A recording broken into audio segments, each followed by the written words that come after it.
आपल्या लक्षात असेल की आमचे दैवत छत्रपती शिवाजी महाराज यांची प्रतिमा भारतीय जनता पार्टीच्या वतीने कितीही मलिन केली गेली पण ते सूर्यासारखे नेहमी तडपते राहणार।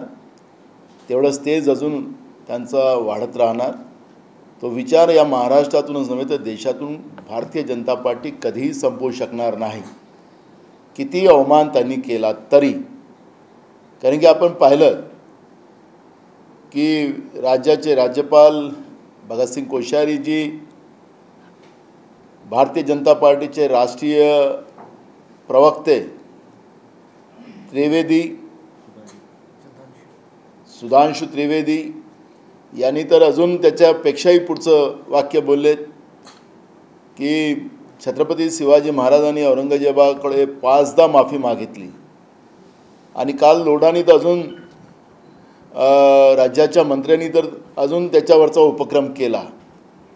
आणि म्हणून आता माझी एवढंच आव्हान आहे की छत्रपती शिवाजी महाराजांच्या विचारांनी प्रेरित असलेले भारतीय जनता पार्टीला सपोर्ट करणारे आणि भारतीय जनता पार्टीत असलेले खासदार आणि आमदार, कारण की मुख्यमंत्री तर राजीनामा देणार नाही, कारण की मोठ्या भय आणि भ्रष्टाचाराने ते मुख्यमंत्री झालेत आणि मोठ्या कष्टाने मेहनतीनं राज्याचे उपमुख्यमंत्री झाले आणि राज्याचं मंत्रिमंडळ झालं। हे काही राजीनामे देणार नाही। पण जे कोणाला वाटतं असेल भारतीय जनता पार्टीला सपोर्ट करणारे आमदार असतील की त्यांच्यामध्ये असलेले आमदार असतील, भारतीय जनता पार्टी किंवा खासदार असतील, यांनी छत्रपतीचा स्वाभिमान थोडा तरी असेल त्यांच्यामध्ये तर त्यांनी तातडीनं राजीनामे दिले पाहिजेत। ही भूमिका काँग्रेस पक्षाची या निमित्ताने या ठिकाणी आहे। कारण की आता एकीकडे छत्रपती शिवाजी महाराजांच्या नावाचा गवगवा करायचा, दिखावा करायचा आणि एकीकडे भारतीय जनता पार्टी छत्रपती शिवाजी महाराजांना अपमानित करत असेल तर यांना सत्तेत राहण्याचा अधिकार नाही, अशी महाराष्ट्राच्या जनतेची भूमिका आहे। ही काँग्रेस पक्षाची तर आहेच, पण ही महाराष्ट्राच्या जनतेची भूमिका आहे। ही स्पष्ट भूमिका आम्ही या ठिकाणी मांडतो आहे। कोरोनासारख्या महामारीमध्ये ज्या पद्धतीनं अनेकांचा जीव निरपराध लोकांचा केंद्राच्या सरकारच्या चुकीच्या धोरणामुळे गेला, हे सातत्यानं काँग्रेस पक्षाच्या वतीनं आम्ही मांडत होतो। आपण पाहिलं की परवा सुप्रीम कोर्टामध्ये कोरोनाच्या बाबत ज्या वॅक्सिनेशनच्या बाबतची भूमिका त्या काळात केंद्र सरकार त्यांची गाईडलाईन आणि एक प्रकारचे ते आदेश या देशाच्या लोकांना देत होते की तुम्ही वॅक्सिन घेतलीच पाहिजे, तुम्ही वॅक्सिन घेतलीच पाहिजे आणि लोकांनी त्या वॅक्सिन्स घेतल्यात। पण जेव्हा त्या सुप्रीम कोर्टामध्ये केंद्र सरकारने परवा ॲफिडेविट केलं त्याच्यात त्यांनी सांगितलं की आमचा काही याच्यात संबंध नाही, जे लोक याच्यामध्ये मृत्युमुखी पडलेत त्यांच्या परिवाराला आम्ही कुठलीही मदत देणार नाही, कुठलाही आमचा संबंध नाही। अशा पद्धतीचं निर्लज्जपणा, एकीकडे मृत्यूचं तांडव कोरोनाच्या काळामध्ये चाललेलं होतं, महामारीत चाललेलं होतं। 5 राज्याच्या निवडणुकीमध्ये देशाचे प्रधानमंत्री आणि देशाचे गृहमंत्री हे प्रचारात लागलेले होते। दुसऱ्या टप्प्यामध्ये कोरोनाच्या महामारीमध्ये लोकांचा मृत्यूचा तांडव चाललेला, असंख्य कुटुंबाचं छत, घरचे कर्ते प्रमुख त्या ठिकाणी मृत्युमुखी पडत होते आणि हे 5 राज्याच्या निवडणुकीमध्ये देशाचे प्रधानमंत्री आणि देशाचे गृहमंत्री त्या ठिकाणी लागलेले होते। आणि आत्ता माननीय सुप्रीम कोर्टामध्ये ज्या पद्धतीचा ॲफिडेविट करून देत असतील की आमचं कुठलाही याच्यामध्ये मृत्युमुखी पडलेल्या कुटुंबाशी आमचा कुठलाही संबंध नाही, या वॅक्सिनेशनमध्ये आमचा काही संबंध नाही, अशा पद्धतीचं वक्तव्य आता सुप्रीम कोर्ट करत असेल तर याचा निषेध काँग्रेस पक्षाच्या वतीनं आम्ही करतो आहे। तिसरा महत्त्वाचा मुद्दा की राज्यातल्या जवळपास 10 लाख विद्यार्थ्यांच्या अल्पसंख्याक विद्यार्थ्यांच्या शिष्यवृत्तीला यावर्षी केंद्र सरकारने नकार दिलेला आहे।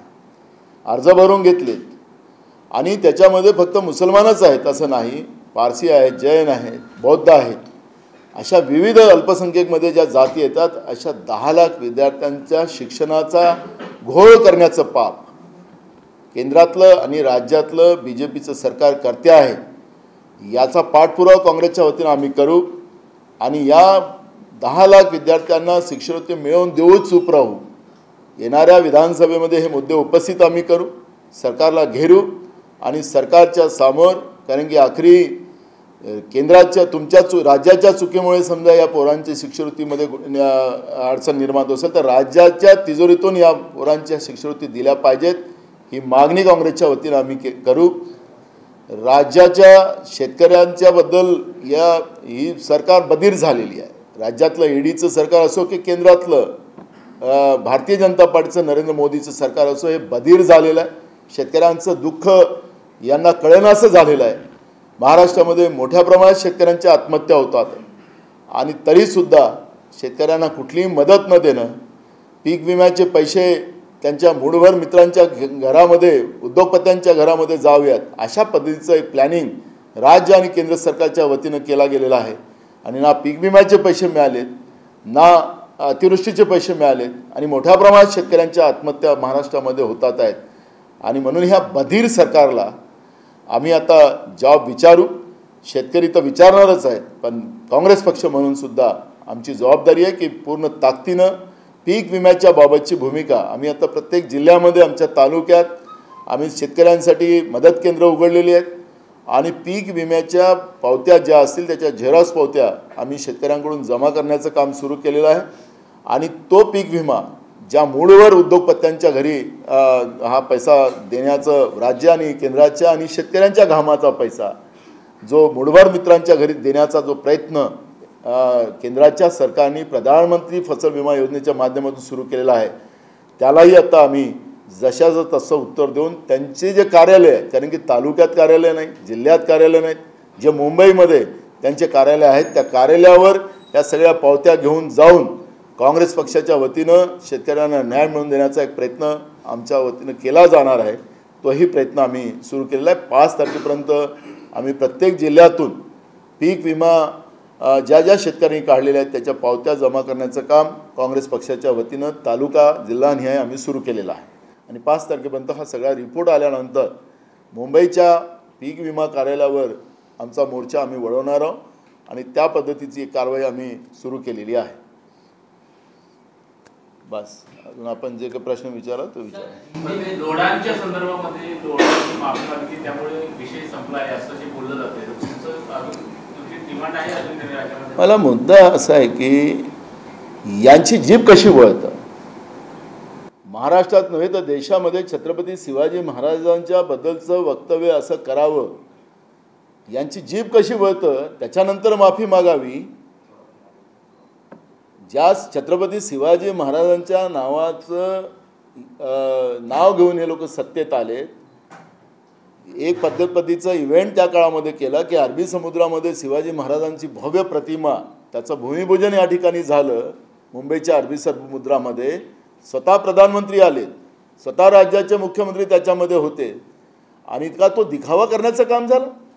छत्रपती शिवाजी महाराजांचं नाव घ्यायचं, सत्तेत द्यायचं आणि त्याच छत्रपती शिवाजी महाराजांचा सातत्यानं अवमान करायचा, हा भारतीय जनता पार्टीला कोणी अधिकार दिला? हा प्रश्न या राज्यातली जनता आणि काँग्रेस विचारते, हा प्रश्न आहे.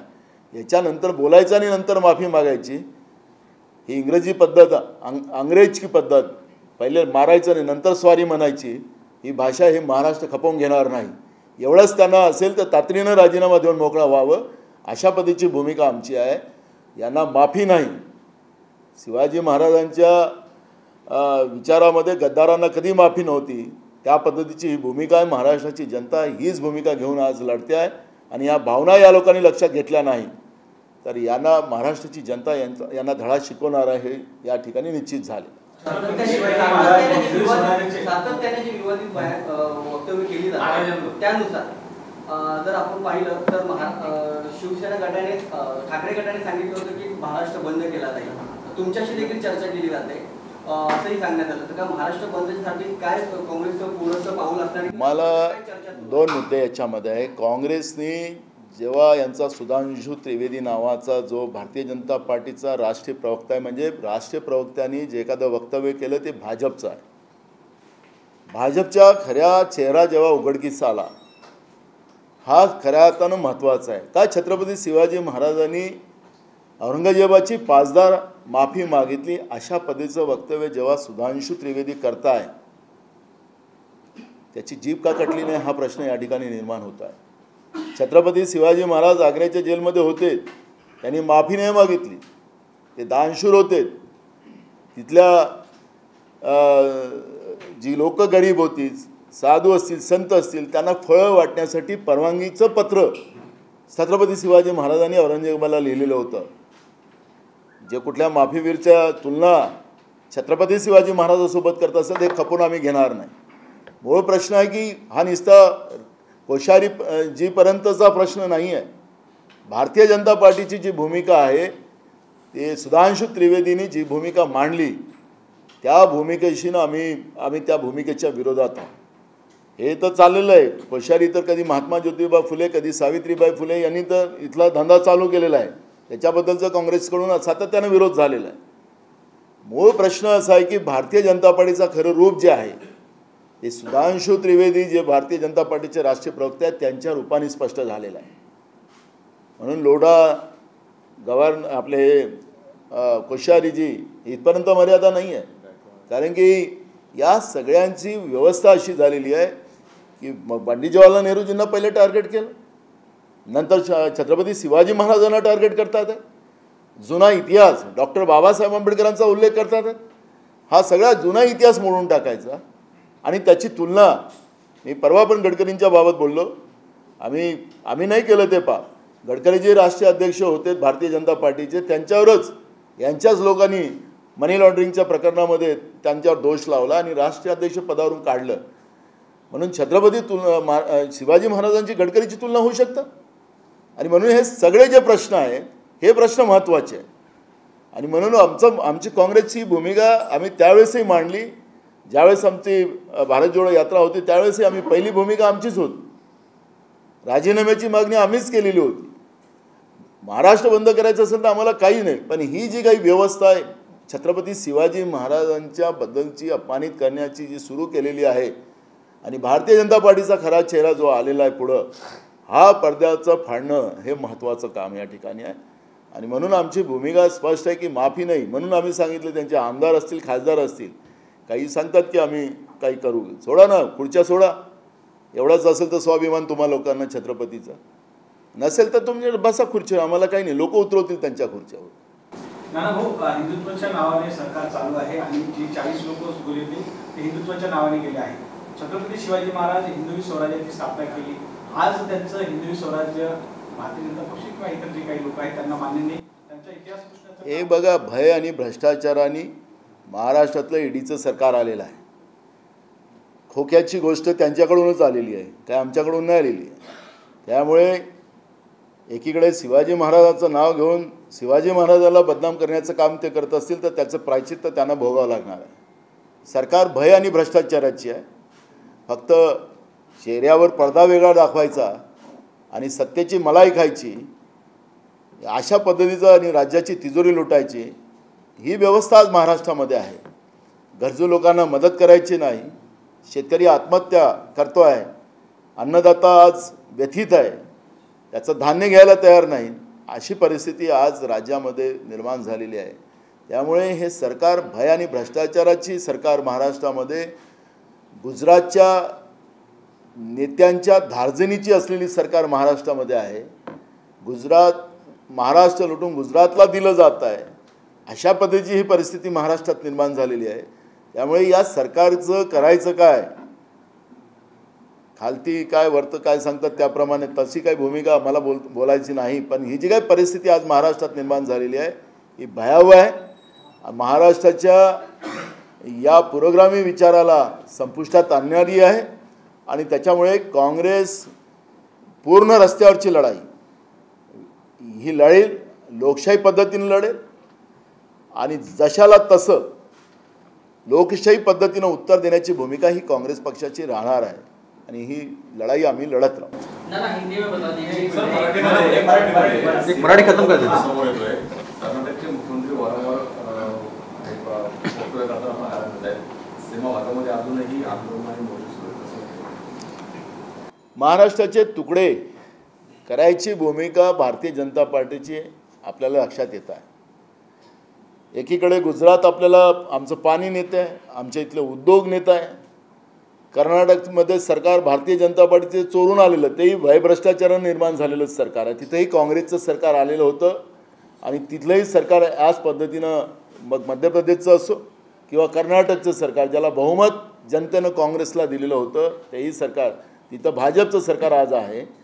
ते आमचं सोलापूर जिल्हा कर्नाटकमध्ये न्यायला निघालेले आहे. म्हणजे सांगायचं तात्पर्य आहे की भारतीय जनता पार्टी महाराष्ट्राचे तुकडे करायला लागलेली आहे. महाराष्ट्राची अस्मिता संपवण्यासाठी लागलेली आहे. हे आता सिद्ध झालेलं आहे. हे सगळं चालत असताना राज्यातलं ईडीचं जे सरकार आहे, एकनाथ शिंदेचं आणि देवेंद्र फडणवीसाचं सरकार का चूप आहे, हा प्रश्न या ठिकाणी निर्माण होतो आहे. म्हणजे हे सत्ता पिपासू महाराष्ट्रामध्ये सत्तेत बसलेले आहेत, हे आता सिद्ध झालेलं आहे. त्याच्यामुळे पण महाराष्ट्राची जनता हे कधी होऊ देणार नाही. महाराष्ट्राची जनता एक संघ महाराष्ट्र आणि महाराष्ट्राचे हे तुकडे करून ज्या पद्धतीने गुजरात आणि कर्नाटकला देत आहे, हे राज्याची जनता कधी, हे ईडीचं सरकार काही करो, भय आणि भ्रष्टाचाराचं यांच्या हातात नाही. राज्यातली जनता पेटलेली आहे, उद्रेक राज्याच्या जनतेमध्ये आहे. आणि आपण पाहिलं की भारत जोडो यात्रामध्ये जनतेचा उद्रेक कसा होता. राहुल गांधींच्या सोबत लाखो लोक कसे पायी चालत होते हे आपण पाहिलेलं आहे. त्यामुळे महाराष्ट्रातल्या जनतेमध्ये केंद्रातल्या आणि राज्यातल्या ईडीच्या सरकार विरोधात मोठा उद्रेक आहे, हे स्पष्ट होते. कर्नाटकचे मुख्यमंत्री दिल्ली जातात, सीमा बेळगाव प्रश्नामध्ये सगळी तयारी करतात. महाराष्ट्राची जी समिती आहे त्यांच्या 2 मंत्र्यांचा बेळगाव दौरा पात्र तोही पुढे ढकलण्यात आला आहे.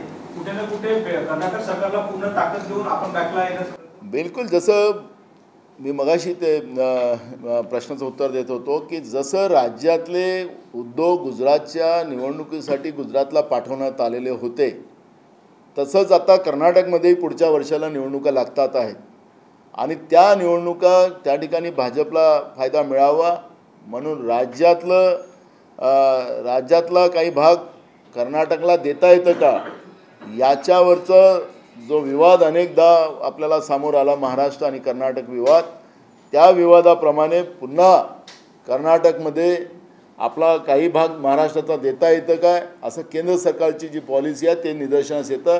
आणि म्हणून जे सीमा विवादाच्या बद्दलची जी समिती बनलेली आहे त्याच्यामध्ये राज्याच्या प्रतिनिधीला त्या ठिकाणी बोलवलं गेलं नाही, हे स्पष्ट होतं. आणि याचाच अर्थ केंद्र सरकारने गुजरातला जसे उद्योग दिले तसा काही भाग कर्नाटकला देता येतं का, हा प्रयत्न केंद्र सरकारच्या वतीनं सुरू झालेला आहे, हेच त्याच्यातच स्पष्ट होतं.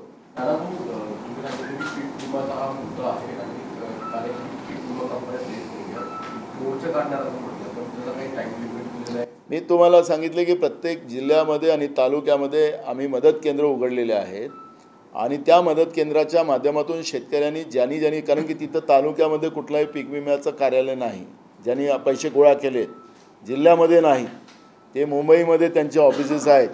आणि म्हणून तालुक्याच्या ठिकाणातून जिल्ह्याच्या ठिकाणातून शेतकऱ्यांकडून त्यांच्याकडे असलेल्या पीक विम्याच्या ज्या पावत्या भरलेल्या आहेत त्याचे आम्ही झेरॉक्स मागवलेले आहेत. हे सगळे पुरावे घेऊन मुंबईमध्ये आम्ही त्यांच्या कार्यालयावर जाणार आहोत आणि तिथं आम्ही ते आंदोलन करणार आहोत. ते 5 तारखेपर्यंत ही सगळी माहिती मागवण्याचं काम काँग्रेसच्या संघटनेच्या वतीनं सुरू झालेली आहे. देवेंद्र फडणवीस असं म्हणाले होते का महाविकास आघाडीचं सरकार असताना सगळ्यात जास्त पीक विमा कंपन्याला फायदा देण्यात आला होता, जवळपास 3,000 कोटीचा तो फायदा. मला आमच्या मित्राच्या त्याला एक गोष्ट आपण पाहिलं की प्रधानमंत्री पीक विमा योजना ही आहे आणि प्रधानमंत्री पीक विमा योजनेची पॉलिसी कोण डिसाईड करतं. आपल्याला लक्षात असेल की उद्धव ठाकरे साहेब जेव्हा दिल्लीमध्ये प्रधानमंत्री नरेंद्र मोदीजींना भेटायला गेलेले होते त्यावेळेस बीड पॅटर्न पीक विम्याचा लागू करावा अशी मागणी केलेली होती. ते आमच्या मित्राला आठवत नसेल म्हणून मी मुद्दाहून तुम्ही प्रश्न केला म्हणून आठवून देतो आहे. आखरी ते धोरण कोण बनवतं, केंद्र सरकार बनवतं आणि म्हणून राज्य सरकारच्या वतीनं त्यावेळेचे मुख्यमंत्री उद्धव ठाकरे साहेब, आमच्याकडून अशोक चव्हाण साहेब आणि अजित पवार साहेब गेले होते. त्यावेळेस हा बीड पीक विमा पॅटर्न लागू करावा अशी मागणी केलेली होती, पण केंद्र सरकारने त्याला नकार दिला. त्याच्यामुळे हा जो खोटा आरोप हे लावतायत आमचे मित्र, त्यांना त्याचा निराधार आहे, एवढंच मी त्यांना शांततेपणे सांगेन. विकास आघाडीने सांगितलं की ठाकरेंबरोबर युती करू आम्ही, पण काँग्रेस राष्ट्रवादीच्या बाबतीत तुम्हाला संदर्भात उपस्थित केली. आमच्यासाठी तो प्रश्न नाही आहे. हां, आमच्यासाठी तो प्रश्न नाही आहे. आमच्यासाठी तो प्रश्न नाही आहे. राज्यपाल भगतसिंग कोश्यारी यांनी ज्यावेळेस छत्रपती शिवाजी महाराजांवर भाष्य केलं, त्या दरम्यान 2 असे बडे नेते त्या ठिकाणी दिल्लीची पदवी घेतली होते आणि त्यानंतर मात्र उदयनराजे भोसले यांनी हे स्पष्ट केलं की छत्रपती शिवाजी महाराजांचा अपमान करत असताना ती पदवी परत का केली नाही, असे त्यांनी प्रश्न उपस्थित केला होता. उदयनराजे काय बोललेत माझा प्रश्न नाही. माझा प्रश्न याच्यात एकदम स्पेसिफिक आहे की सुधांशु त्रिवेदी नावाचे जे भारतीय जनता पार्टीचे राष्ट्रीय प्रवक्ते आहेत, त्यांनी जे वाक्य बोललेलं आहे की औरंगजेबाकडे 5दा छत्रपती शिवाजी महाराज, छत्रपती पण नाही म्हणले, शिवाजी महाराजांनी माफी मागितली, असं जे वक्तव्य केलं त्याच्यापेक्षा मोठं वक्तव्य होऊ शकत नाही.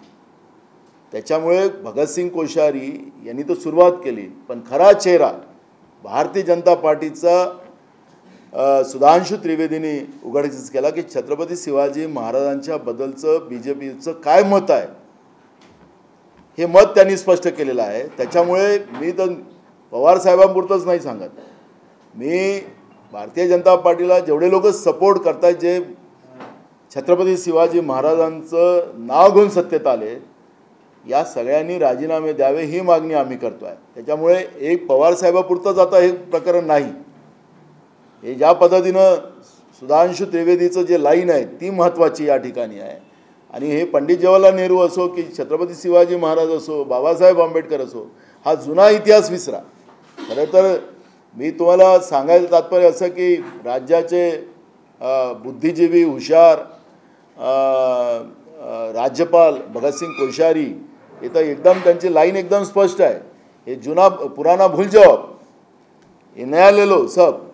म्हणजे जसं त्यांनी बाबासाहेब आंबेडकरांचाही नावाचा उल्लेख केला, छत्रपती शिवाजी महाराजांचाही नावाचा उल्लेख केला, कालपर्यंत पंडित जवाहरलाल नेहरूंच्या बाबतची त्यांची भूमिका तीच होती. म्हणजे जुनं सगळं विसरा आणि कोणाचं घ्यायचं,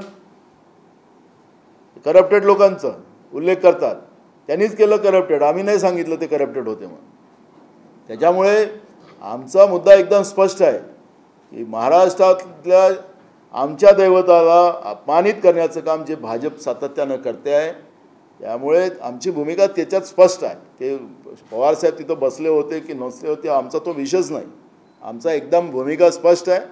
आणि ज्या पद्धतीनं महाराष्ट्राला बदनाम करण्याचं काम, महाराष्ट्राच्या दैवताला बदनाम करण्याचं काम जे चालू झालेलं आहे, ते अजिबात काँग्रेस खपवून घेणार नाही, ही भूमिका आमची आहे. नाना, भारत जोडो यात्रा चांगल्या पद्धतीने सक्सेस झाली, त्याचं कौतुक राहुल गांधी जयराम रमेश यांनी केलं. तर त्याच धर्तीवर आणि भारत जोडो यात्रा काही फक्त जिल्ह्यामधून ती पासावून झालेली आहे. तर तुम्ही स्वतः प्रदेशाध्यक्ष म्हणून जिल्हा गावगाव पातळीवर कोऑर्डिनेट करण्यासाठी असं काही मोहीम घेणार? दुसरा टप्पा अजून सुरू होत आहे. पण काही लोक विरोधकांकडून हा आरोप विशेष करून झालेला आहे, ज्याला भूगोलच माहीत नाही, त्यांच्याशी या विषयावरती चर्चा करायची नाही. विरोधकांची भाषा होती की कन्याकुमारीतून यात्रा निघाली आणि महाराष्ट्राच्या 5 जिल्ह्यातून निघाली. आपल्याला त्यावेळेस भगवान श्रीराम जेव्हा लंकेवर विजय प्राप्त करून निघाले आणि त्यांना अयोध्येला जायचं होतं, तर ते त्याच मार्गाने गेले, रामटेक मार्गे, म्हणजे विदर्भातूनच गेले. तर ह्या नकाशा भूगोलाचा नकाशा आहे. आणि आखरी भौगोलिक परिस्थिती ज्याला कळत नसेल त्याचा भाग आहे. ते म्हणले की महाराष्ट्रातच काहून नाही फिरलेत. अहो, त्यांना कन्याकुमारी ते काश्मीर जायचं असेल तर ते जे काही पॅटर्न असेल, जो ठरलेला जो आहे रूट आहे, त्या रूटनेच जाणार. आता काही लोक म्हणतात महाराष्ट्रातून का नाही फिरले. अरे आता आता काही लोक, तुमचा प्रश्न वेगळा आहे, मी तुम्हाला त्या प्रश्नाला, मी ते काही विरोधक जे बोलत होते त्यांना भूगोलच माहीत नाही, तर त्यांच्याबद्दल काय बोलावं. म्हणून मी तुम्हाला सांगतो, मी काही असं अंदाजी नाही सांगत आहे, मी गॅझेटेड सांगतो आहे की भगवान श्रीराम जेव्हा लंकेवर विजय प्राप्त करून वापस आले, तर त्या विदर्भातल्याच मार्गाने गेले. म्हणून रामटेकचं नाव, रामटेक तिथे थांबले होते म्हणून त्याला रामटेक ठेवलं. आणि गॅझेटेड आहे हे, का मी आपल्या म्हणजे आता तुम्ही काही लोक सांगतील की राहुलजीचं नाव अजून रामशी जोडलं, त्याचा आणखीन नवीन अंदाज लावतील हे लोक. तसं काही लावू नका. पण मी तुम्हाला सांगतो की हे गॅझेटेड आहे, मी काही आपल्या घरचा इतिहास नाही सांगत. आणि म्हणून त्याला पूर्ण राज्यातून काय नाही गेलं, तो फक्त काही लोकांना तर 100 किलोमीटर चाला ना म्हणा, मग समजते. एक मुद्दा असा आहे की काल फडणवीस यांनी सुरुवात केली की राज्यात समान नागरिक कायदा लागू करण्यासंदर्भात त्यांनी सुरुवात केली. त्या पद्धतीने मला वाटतं की समान नागरिक कायदा याचा अर्थ फडणवीसने काही मोठं पाप केलं तर त्याला माफी आहे, आणि नाना पटोले लहान माणूस आहे म्हणजे यांनी पाप केलं तर याला सजा आहे, असा काही कायदा तर नाही आहे ना. असा काही कायदा नाही ना, मोठ्या माणसाला सोडून द्या आणि लहान माणसाला आतमध्ये घ्या, असा कायदा आहे. समान नागरिक कायदा म्हणजे काय, आखरी मूळ इश्यूला डायव्हर्ट करण्यासाठी या पद्धतीचे मुद्दे आणणं, आणि त्या कायदा सगळ्यांसाठी समान आहे. समान नागरिक कायदा म्हणजे काय, काय त्याला मिनिंग काय काय त्याला. आता मी तो हे वाचला, त्यांचा ड्रॉप वाचला गुजरातवाल्यांचा, त्याच्यामध्ये काय वेगळं आहे. आखरी मूळ मुद्द्याला डायव्हर्ट करणं. आमचा मित्र हुशार आहे त्याच्यात, त्यांनी काय केलं की मूळ मुद्द्याला डायव्हर्ट करणं की आता महाराष्ट्रात शेतकऱ्यांचं, बेरोजगारांचे प्रश्न, गरिबांचे प्रश्न, हे सगळे प्रश्न आव घेऊन आहेत. छोटा व्यापारी परेशान आहे, त्याच्यामुळे मुद्द्याला डायव्हर्ट करण्यासाठी आमचा मित्र त्या पद्धतीचा प्रयत्न करतो आहे. पण त्याच्या या भुलेमध्ये कोणी जाऊ नका असं आमचं म्हणणं आहे. कायदा समानच आहे, कायदा कुठलाही विपरीत नाही. काय आरक्षण कमी करणार आहे त्याच्यामध्ये, 340 काढणार आहे, 341 काढणार आहे, 342 काढणार आहे, कारण की राज्याला अधिकार नाहीत. ते संविधानातली दुरुस्ती करायचे अधिकार राज्याला नाही. मग काय करणार आहे त्याच्यामध्ये. लहान म्हणजे मोठा माणूस असेल त्यासाठी वेगळा नाही कायदा आहे असं तर काही नाही ना. म्हणून माझी मुद्दा एवढाच आहे की मूळ मुद्द्याला डायव्हर्ट करण्यासाठी या पद्धतीची ही चाल, ही जी सातत्यानं, कधी धर्माच्या नावानं, कधी समान नागरिक कायद्यानं, या पद्धतीने जी प्रक्रिया आहे, ही प्रक्रियेत आता कोणी फसणार नाही. आणि महाराष्ट्राची जनता ही सुजाण आहे, समजदार आहे. यांच्यापेक्षा आता लोकांना जास्त कळत आहे की यांनी किती आम्हाला फसवलं, हे आता लोकांना कळत आहे. हिंदी अच्छा.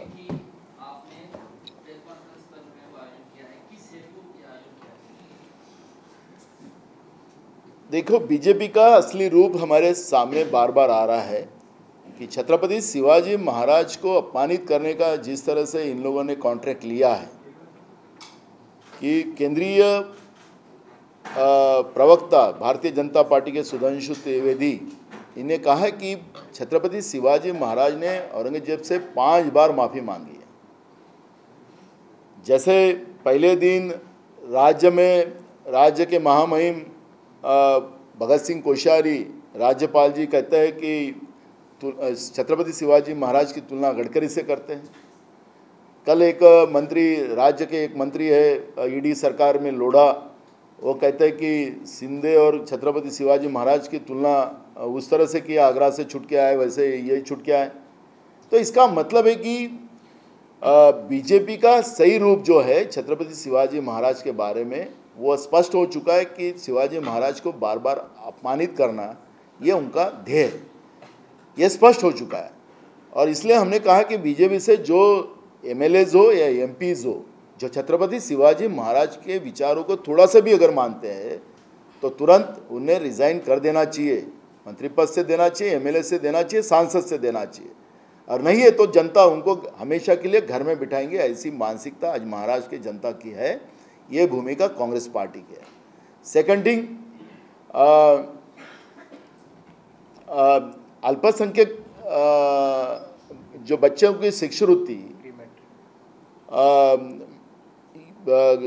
केंद्र सरकार के विरोध की वजह से 10 लाख बच्चों की इस साल नहीं मिलेगी, इस तरह की सरकार की सोच है. उसमें मुस्लिम भी है, बौद्ध भी है, पारसी भी है, जैन भी है, सिख भी है. ऐसे 10 लाख बच्चों को शिक्षा से वंचित करने का एक प्लान केंद्र और राज्य सरकार से शुरू हो चुका है. कांग्रेस पार्टी की तरफ से महाराष्ट्र के विधानसभा में यह मुद्दा उठाया जाएगा और इस मुद्दे को लेकर केंद्र सरकार नहीं देगा तो राज्य सरकार ने अपने तिजोरी से दे, ये मांग हम करने वाले हैं और उसकी लड़ाई पूरी तरह से लड़ी जाएगी. और कोई भी बच्चा शिक्षा से वंचित ना हो, ये कोशिश कांग्रेस पार्टी की तरफ से की जाए। तीसरा महत्व का मुद्दा जो है कि महाराष्ट्र में इस साल जो अतिवृष्टि हुई है उससे बड़ी किसानों के फसल की नुकसान हुई है। सरकार ने कोई मदद दी नहीं, ना केंद्र सरकार ने दी, ना राज्य सरकार ने। और प्रधानमंत्री फसल बीमा योजना में किसानों को और राज्य के जनता का पैसा और केंद्र के तिजोरी में जनता का जो पैसा है, और ऐसा मिलाकर जो कुछ मित्रों के फ़ायदे के लिए जो फसल बीमा योजना निकाली, उसमें किसानों को कोई भी फ़ायदा नहीं मिला। और इसलिए महाराष्ट्र में कांग्रेस पार्टी की ओर से जिला तालुका के लेवल पर पार्टी की ओर से हम किसानों से जो फसल बीमा योजना की जो पावतियाँ वो पूरी इकट्ठी करेंगे। और क्योंकि इनके ना कार्यालय तहसील में है, ना जिले में है, इनके कार्यालय मुंबई में है, तो कांग्रेस पार्टी उनके कार्यालय पे ये हमला बोलेंगी और पूरी किसानों को मदद मिलना चाहिए, ये कोशिश कांग्रेस पार्टी की तरफ से की जाएगी। ऐसे 3 मुद्दे लेकर कांग्रेस की मुहिम अब शुरू है। आए दिन बीजेपी के नेताओं द्वारा छत्रपति शिवाजी महाराज को लेकर विवादित बयान दिए जा रहे हैं। सुधांशु त्रिवेदी हो या भगत सिंह कोश्यारी हो या मंगल प्रसाद लोढ़ा, पहले विवादित बयान, उसके बाद माफी मांग ली जाती है। तो क्या आपको ऐसा लग रहा है कि ये जो है वो सुनियोजित तरीके से किया जा रहा है, जानबूझकर पहले विवाद? बिल्कुल, आपने सही प्रश्न किया है कि आपने देखा है कि पहले तो पंडित जवाहरलाल नेहरू जी को अपमानित करने का काम इन्होंने किया आज तक, फिर अब छत्रपति शिवाजी महाराज को टारगेट बनाना का काम इन लोगों ने शुरू किया है। इनकी एक सोची समझी एक चाल है। जो भी जिन लोगों ने हमारे देश के लिए काम किया है, जिन्हें एक इतिहास बनाया है, जो हमारे आदर्श है, हमारे दैवत है, ऐसे लोगों को अपमानित करो, बदनाम करो। और नया इतिहास जो बीजेपी देश को तोड़कर, देश में भ्रष्टाचार कर देश को बर्बाद कर जो बनाना चाहती है, वो इतिहास बीजेपी नए जनरेशन में डालना चाहती है। ये कदापि कांग्रेस होने नहीं देंगी। ये इनकी ये मंशा जो है, इसको कभी कांग्रेस पूरी नहीं होने देगी। कर्नाटक महाराष्ट्र सीमा विवाद को लेकर आपने देखा होगा कि महाराष्ट्र और कर्नाटक की सीमा के बारे में ये विवाद आज से नहीं, एक लंबे समय से चल रहा है। कर्नाटक में लोगों ने कांग्रेस की सरकार को चुन के दिया था, कांग्रेस को मैंडेट दिया था, और वहाँ के भी सरकार भय और भ्रष्टाचार से गिराकर वहाँ पे बीजेपी की सरकार बनी हुई है।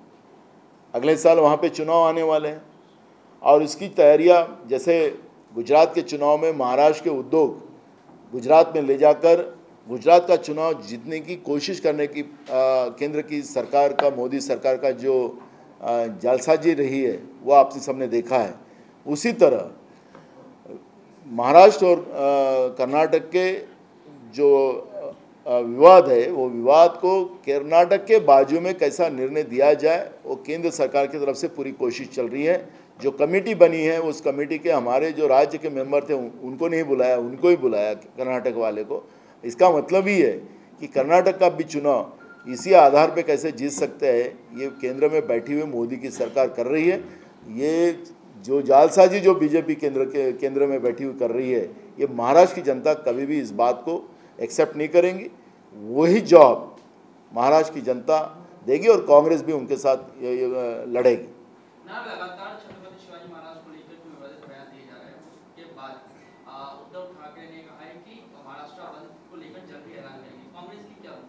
बिल्कुल होना चाहिए। इस तरह के राज्यपाल, इस तरह के वक्तव्य जो मंत्री लोग करते हैं, और केंद्र के बीजेपी के जो प्रवक्ता ने जिस तरह से वक्तव्य किया है, ये महाराष्ट्र का एक तरह का अपमान है। बीजेपी का सही चेहरा सामने आया है। हम सब लोग मिलके अगर महाराष्ट्र बंद करने से कुछ अच्छा सोल्यूशन निकलता तो बिल्कुल करेंगे, लेकिन ये जो है सब मुद्दे हम अधिवेशन में तो उठाएंगे, क्योंकि सरकार को जवाब देना पड़ेगा। इस तरह के वक्तव्य कर जिस तरह से महाराष्ट्र को अपमानित करने का काम जो बीजेपी बार बार कर रही है, ये कभी भी कांग्रेस एक्सेप्ट नहीं करेगी। बनावट स्टॅम्प पेपर घोटाळा प्रकरणी पीएमएलए कोर्टाने देवेंद्र फडणवीसांची चौकशी करण्यासाठी आता कोर्टाने सांगितलेली आहे, पण आखरी ईडी कोणाचा आहे, सीबीआय कोणाची आहे, निवडणूक आयोग कोणाचा आहे, हे तर आता स्पष्ट झालेलं आहे। त्याच्यामुळे काय होतं, वस्तुस्थिती काय येणार हे तर आता काही सांगता येत नाही.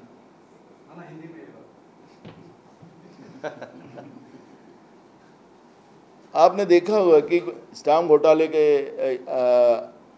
आरोपी माननीय न्यायालय ने देवेंद्र फडणवीस को बनाया और उसकी ईडी जांच करे, लेकिन ईडी किसकी है, सीबीआई किसकी है, चुनाव आयोग किसका है, ये तो अब स्पष्ट हो चुका है. तो ये इनके ऊपर कितना भरोसा करें या नाम मात्र की जांच हो, ये इसका अंदाज अभी हम लगा नहीं सकते. वह समय के साथ जब बात करेंगे.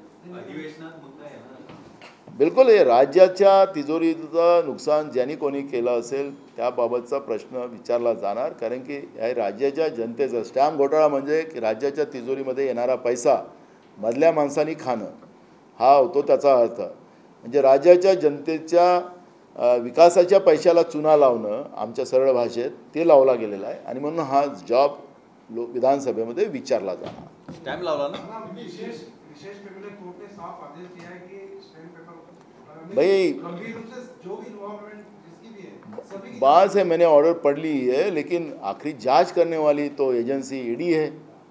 ईडी किसके इशारे पे काम करती है ये तो आप सबको पता है. इसलिए इस पे आज मैं ज़्यादा बात करूं तो अच्छी बात नहीं. अच्छा, अरविंद सावंत जी ने बयान दिया है कि मंगल लोढ़ा साथी भगत सिंह कोश्यारी की छत्रपति शिवाजी महाराज को लेकर उनकी जो टिप्पणी है, उनकी पढ़ाई है बहुत कम है, जानकारी उन्हें बहुत कम है, तो वो शिवाजी महाराज की चौथी की किताब साथ ही और भी पुस्तक उन्हें भेंट दे रहे हैं. जब महाराष्ट्र कांग्रेस भी उनकी किताब नहीं, इनको क्या है, इनका तो खुद नया इतिहास बनाना चाह रहे हैं जालसाजी का, भ्रष्टाचार का, भय का. तो उनको तो ये शिवाजी महाराज की किताब भी इनको नहीं चाहिए, ये खुद की नई किताब बनाना चाहते हैं.